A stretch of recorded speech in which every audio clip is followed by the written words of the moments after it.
तुला असा प्रश्न विचारण्याची हिची हिंमतच कशी झाली? कारण असा प्रश्न ती तेव्हाच विचारू शकते जेव्हा तिला काहीतरी माहिती आहे. नवीन राजकीय समीकरण जुळतात असं कानावर आले. खरंच या घरात तुझ्या बाळाच्या जीवाला धोका आहे. जानकीपासून नाही तर तू ज्याच्यावर सगळ्यात जास्त प्रेम करतेस ना त्या तुझ्या वडिलांपासून तुझ्या बाळाच्या जीवाला धोका आहे. मी जो काही निर्णय घेतोय तो तुझ्या भल्यासाठीच आहे. तुझी डिलिव्हरी उत्तम व्हावी म्हणून मी तुला लंडनला पाठवतोय. आता हे सगळं असह्य झालंय मला. या घरात प्रत्येकाला स्वतःच्या मनाचा राग व्यक्त करायचा असेल तर त्यासाठी सगळ्यात सॉफ्ट टार्गेट म्हणजे मीच. प्रत्येक गोष्टीसाठी मलाच कारणीभूत धरलं जातं. आता काय झालंय नवीन? अमृताच्या प्रकरणात सगळे मलाच धारेवर धरताय. नरसिंहराव, तुम्ही तिच्याशी काय बोललात मला नाही माहित, पण नेमकं तुम्ही करणार काय आहात? हे बघ राधिका, अमृताच्या बाबतीत जे काही होईल त्याच्यासाठी तुला किंवा मला कोणीही जबाबदार धरणार नाही. पण तिच्या बाबतीत जो निर्णय घेतलाय तसंच होणार हे मात्र नक्की.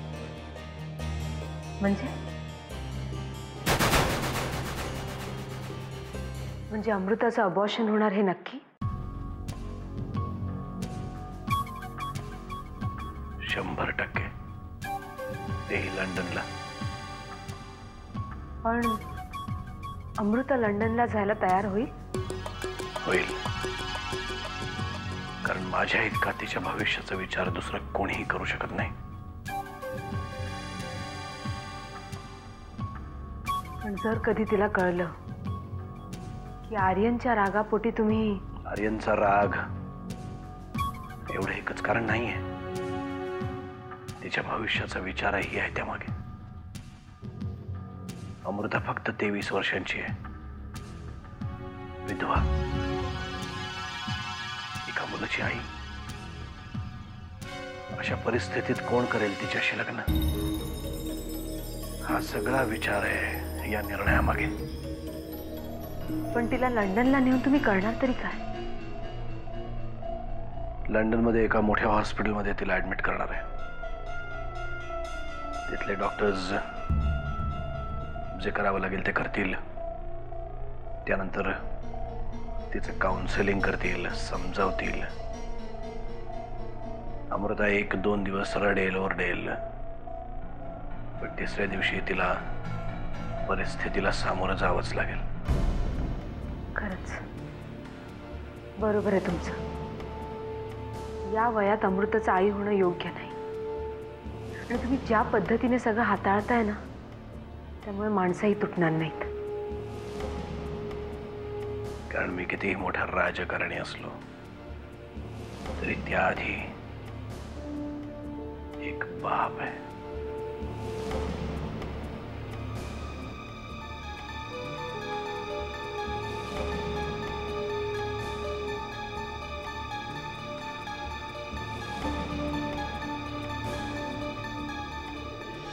तुम्ही सांगताय ते सगळं खरं आहे वागणीस? होय आत्याबाई, कारण यावेळी ही बातमी पुरंदरांनीच दिली आहे. सगळं मीच बघत होतो, पण अचानक कर्णिक साहेबांना भेटायचा निर्णय का घेतला साहेबांनी कोणास ठाऊक. हे नरसिंहाचं डोकं नाही आहे. कुणाचं आहे ते तुम्हाला चांगलं माहिती आहे. फक्त तुम्ही नाव सांगायला घाबरत आहात. त्याबाई, घाबरतोय असं नाही आहे. उगा साहेबांची नाराजी कोण पत्करणार? वाकणीस पाथरकरांच्या वेळची गोष्ट वेगळी होती, पण आता गाठ मुख्यमंत्र्यांची, एवढं लक्षात ठेवा. आत्याबाई, माझं तेच म्हणणं आहे. कारण या प्रकरणामध्ये मला विरोधी पक्षातल्या कुठल्याही माणसाची मदत घ्यायची नाहीये. त्याला माझा ठाम विरोध आहे, पण साहेब ऐकतच नाहीयेत. कसं ऐकतील हो? त्यांच्या आवडत्या स्टाफनी सांगितलंय ना त्यांना. काही काही वेळेला मला वाटतं या सगळ्याला तुम्ही जबाबदार आहात वाकणीस. तुम्हीच कुठेतरी कमी पडलात. आत्याबाई, ते सगळं आता ठीक आहे, पण आता करायचं काय? कारण आत्याबाई, परिस्थिती अशी राहिली तर सगळंच अवघड होऊन बसेल. आणि तो विरोधी पक्षनेता कर्णिक बेभरोशाचा माणूस आहे. त्याच्यावर किती अवलंबून राहणार? प्रकरण जरा जरी बाहेर पडलं ना तर पक्षामध्ये खूप मोठी बदनामी होईल. त्या बाईला घराबाहेर काढायचे इतके प्रयत्न केले पण ही बया दादच देत नाही कोणाला. नशीब नरसिंहांनी अजून तुम्हाला नाही सुट्टी दिली. हे असलं काहीतरी विपरीत घडायच्या आत काहीतरी हालचाल करा. ठीक आहे आत्याबाई, पण तुम्हाला जमलं तर तुम्ही साहेबांशी बोलून बघा. तुम्हाला काय वाटतं याने काही फरक पडेल? माहित नाही, पण तुम्ही एकदा येतो मी.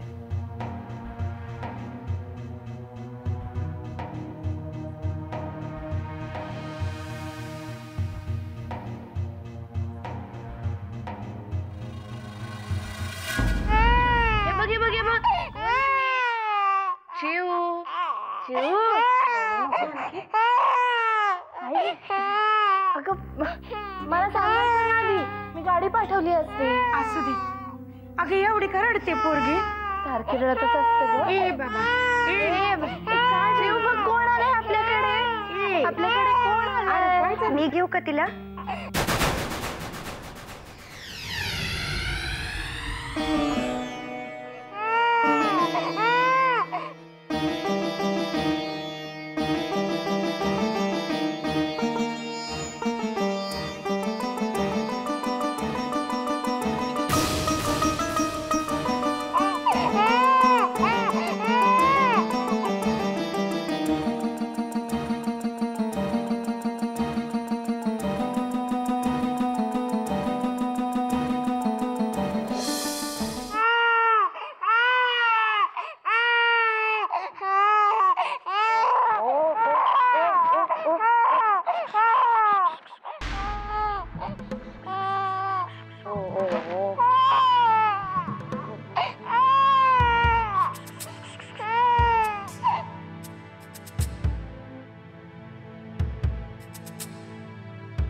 अगं मी म्हटलं होतं ना तुला, आपल्या शेजारच्या गावातली पोरगी म्हणून. हेच ती सुगंधा. नीट सांभाळेल ना ग चिवला? अगं सांभाळेल की, तू कशाला काळजी करते? आता तू बघच, ती पोरगी बी सांभाळेल, मी तुझ्या कामात बी हातभार लावल. फक्त आत्याबाईंशी एकदा ओळख करून दे म्हणजे झालं. अगं काय झालं शिव, का रडते बाळा? काय झालं? रखमाबाई तुम्ही कधी आलात? बरे आहेत ना?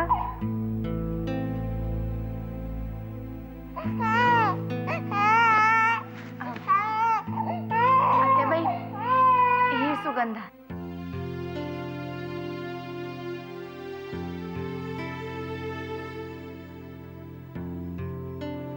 तुम्हाला म्हटलं होतं ना गावाहून येणार आहे, तेच ही. काय ग, राशील ना आमच्याकडे? राहीन की, लय भारी आहे तुमचं घर.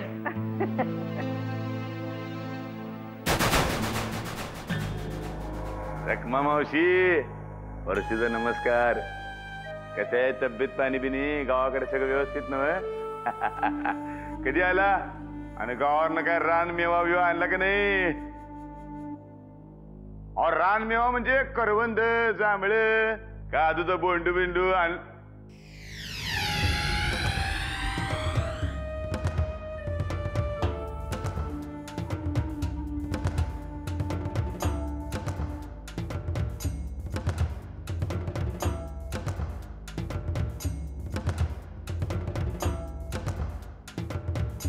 या कोण? नवीन पाहुणी? चिवची काळजी घेण्यासाठी आणलंय तिला. सुगंधा नाव आहे तिचं. अरे वा वा, तरीच म्हणलं आजपर्यंत आला सुगंध. गावावरनं कोणी बी आलं की नाही मला लगेच कळते, कारण गावच्या मातीचा वास असतोय त्या माणसाला. बघा बघा बघा माझी पोरगी कशी खेळते त्यांच्याकडे, लय खुश दिसते. चिऊ आवडली का पाहुणी? आवडली आवडली म्हणते. कुठे बाहेर जात होतात का? काय म्हणलं? बाहेर जात होतात का कुठं? बाहेरच चाललो होतो, पण आता म्हणलं रद्द करून टाकू. काय एवढ्या गावावरनं रखमा मावशी आले, घरात राहायला पाहिजे. अडल्या नडल्याला लागणार नाही का पुरुष माणूस एखादा हवा घरात. आहे बरं का मी.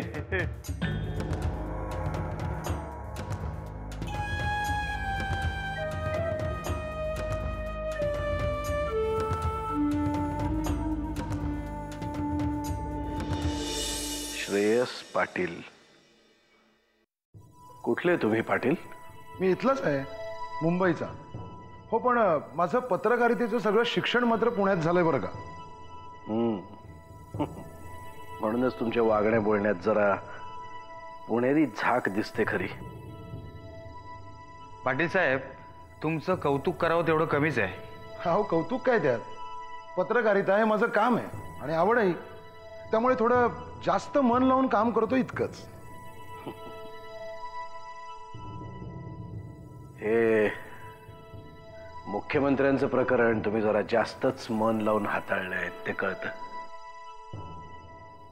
छान आहे तुमची काम करण्याची पद्धत. म्हणजे असेच काम करत राहिलात तर खूप पुढे जाल नक्की. धन्यवाद साहेब. वाकनीस तुमच्याविषयी बरंच काही सांगत होते. तुम्ही खूप धडाडीचे आहात वगैरे. चांगलं आहे. फक्त सगळ्यात महत्वाचं म्हणजे हे लोखंड गैरव्यवहाराचं प्रकरण जरा लावून धरा. आणि काही मदत लागलीच तर सांगा मला.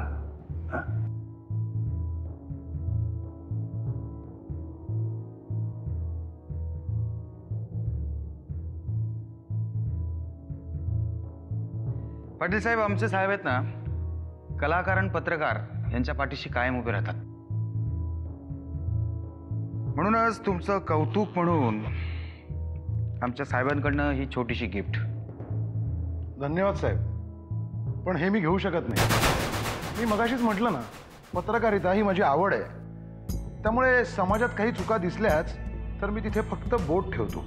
वा वा, आवडली तुमची उत्तर देण्याची पद्धत. एकत्र काम करायला मजा येईल. Thanks for the offer sir. पण मी काम फक्त माझ्या वर्तमानपत्रासाठीच करतो. एनिवे, येतो मी.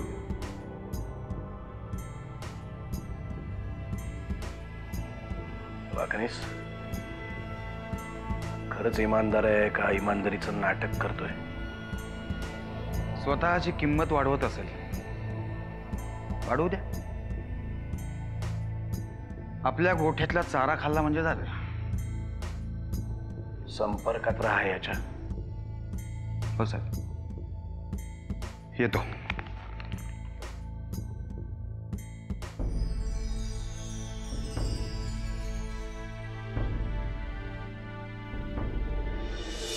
जानकी, घरात समजा ठीक आहे ना बघ?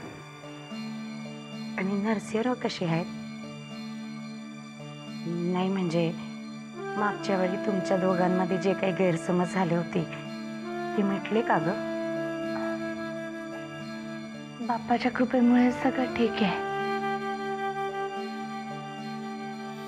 ते पण आता माझ्याशी नीट बोलतात. मागच्या वेळेला नरसिंहराव जरा जास्तच चिडले होते नाही? ते सगळं माझ्या चुकीमुळे. मी खोटं बोलले त्यांच्याशी आणि नंतर ते खोटं मलाच बोललं. जाऊ दे, आता दुसऱ्यांचा विचार करून स्वतःच्या जीवाला त्रास करून घेऊ नगस. एकदा झालेली चूक मी परत नाही करणार. अमृता कशी आहे? आर्यन असा गेला त्या धक्क्यातनं ती सावरली आहे का? इकडं आली आहे ती. होईल हळूहळू बरी. बाळ होणार आहे तिला. अगं काय सांगतेस? अमृता इथंच आहे? मग मी तिला भेटूनच येते. कुठं तिच्या खोलीतच आहे ती? तिकडेच आहे, जाऊन भेटून येतो.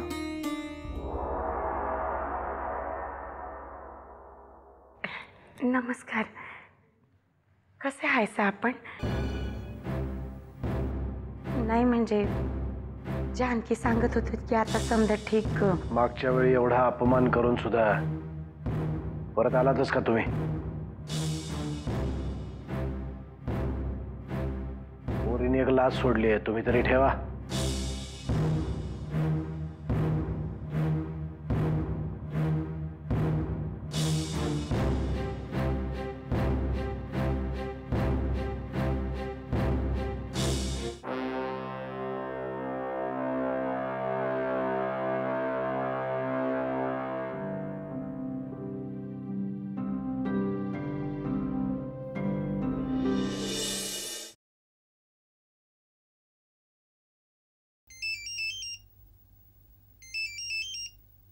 हॅलो, कोण बोलतोय? आपण पत्रकार श्रेयस पाटील बोलताय ना? हो, मीच बोलतोय. हे बघा, जरा पटापट बोला, मी घाईत आहे थोडा. मी तुम्हाला जी बातमी सांगणार आहे त्यासाठी तुम्ही आपणहून वेळ काढाल. कसली बातमी? हे बघा मिस्टर, असे दिवसाला 100 फोन मला येत असतात, मग त्यामुळे माझा वेळ वाया घालू नका. मी जी बातमी सांगणार आहे ना त्या बातमीचं नाव आहे नरसिंह किल्लेदार. बोला, आहे का वेळ? आपण कधी आणि कुठे भेटायचं? क्या बात आहे. याला म्हणतात हाडाचा पत्रकार. म्हणजे हाड दिसल्याशिवाय जीभ बाहेर काढतच नाही. तुम्ही अजून मला भेटायची वेळ नाही सांगितली. आज, आत्ता, या इथे. मागे वळून बघा, पीछे मुड़.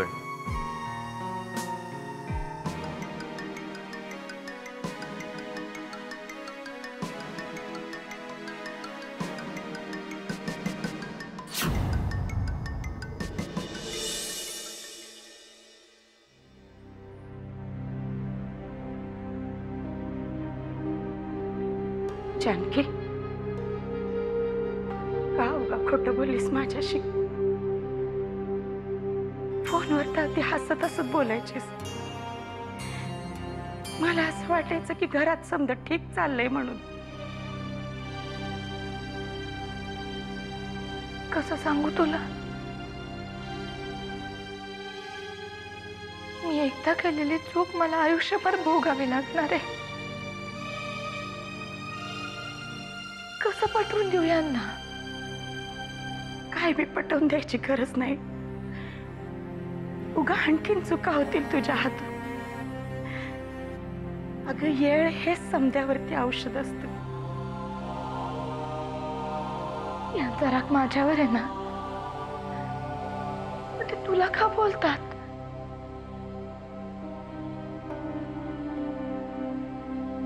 अगं पोरी, तुला वाचवण्याच्या नादात मी बी खोटच बोलली की. मला बी थोडस प्रायश्चित मिळालंच हवं. आई, तुझं ऐकडून मला त्रास देण्याच्या नादामध्ये ते तुझा अपमान करते. तुझा खरंच जा. रत्ना मावशी, कधी आलात तुम्ही? कशात? बरी आहे की. अगं, आता चौकशी तुझी करायची. कशी आहेस? फोटोशी आहेस ना? हो. आता तुम्ही आलात ना, आता माझी काळजी करण्यासाठी अजून एक माणूस आहे. त्यामुळे मला चिंता करायचं काहीच कारण नाहीये. अगं, मी नसले तरी बी काळजी करायचं काय बी कारण नाही. जानकी आहे की तुझी काळजी घ्यायला.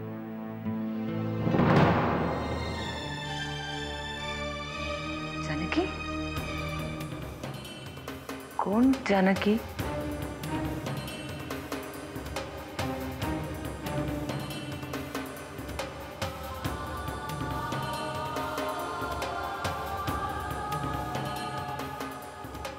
कोणाबद्दल बोलताय तुम्ही?